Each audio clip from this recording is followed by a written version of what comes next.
All right, listen, most of us don't really recognize that we are practicing alignment thinking over critical thinking.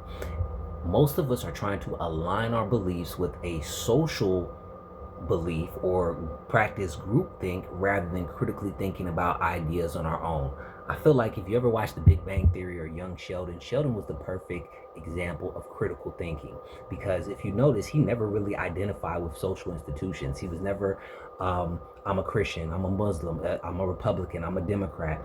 All his thoughts and ideas were his own, even within the bounds of science itself. If something did not agree with him, he would challenge it. He was always trying to deepen his understanding and make a decision for himself. Now, people think because they can rationalize something that they were critically thinking about it, but a lot of that is post hoc rationalization. That is where you accept an idea because it's familiar to you or because you're trying to be in alignment with something, and and then you rationalize after the fact. Like, if you grow up believing in Christianity and the story of Adam and Eve, and then when you grow up, you get older, you hear these explanations for it, and then you pretend like those explanations are the reason you started believing in the first place, even when in reality you weren't thinking about none of that stuff when you first accepted the idea.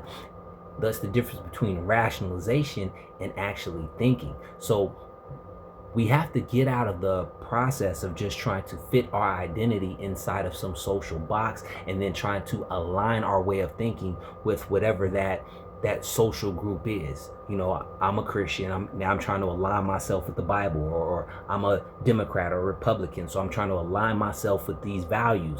We have to start practicing thinking for ourselves, and that's a lot harder because that requires you to deal with the ideas that are less familiar. That requires you to think outside of the crowd, and then you usually have to go outside of your own environment to get information.